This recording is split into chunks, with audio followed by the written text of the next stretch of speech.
मैं आजकल ये बुक पढ़ रही हूँ लिंचमैन बाय सेठ गॉर्डन। ये बुक की सबसे अच्छी बात ये है कि आपके अभी तक के सबसे आई कैन से ये आप तक के ये आपके अभी तक की सोच को कि हमें कोई कुछ बताएगा तो हम कुछ करेंगे, उसको ब्रेक डाउन कर देती है,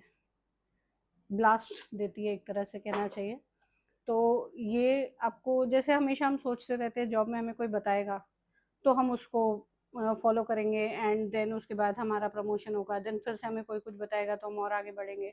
हम लाइफ में हर वक्त, चाहे हम छोटे बच्चे थे चाहे बड़े थे और धीरे और बड़े होते गए जैसे जैसे, तो हमें कहीं ना कहीं इंस्ट्रक्शंस चाहिए होते थे किसी से कि भाई हमें तुम कुछ बताओ तब हम आगे बढ़ेंगे या हम उस चीज़ को फॉलो करेंगे, राइट। तो ये बोलती है कि अगर आप ऐसा कर रहे हो, अभी तक मैंने जहाँ तक पढ़ा है 70 पेजेस के अराउंड पढ़ चुकी हूँ मैं।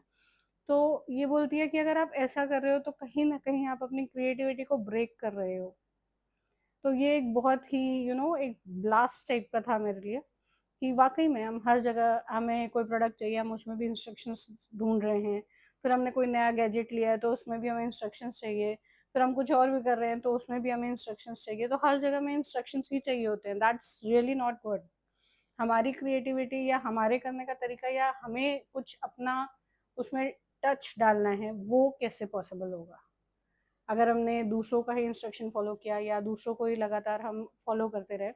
फॉलो करना अच्छी बात है, इंस्ट्रक्शंस लेना अच्छी बात है, बट सबसे बड़ी बात यह है कि आप इन सब चीज़ों में अपने आप को भूलते जा रहे हो।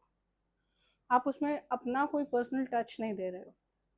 है ना। आप रिक्रिएट कर रहे हो, दैट्स वेरी गुड थिंग, अच्छी बात है, करना चाहिए। सीखने के लिए बहुत ज़रूरी है कि आप जो ऑलरेडी चीज़ें प्रेजेंट हैं आपकी फील्ड में उसको आप रिक्रिएट करने की कोशिश करें, वो बहुत अच्छी बात है।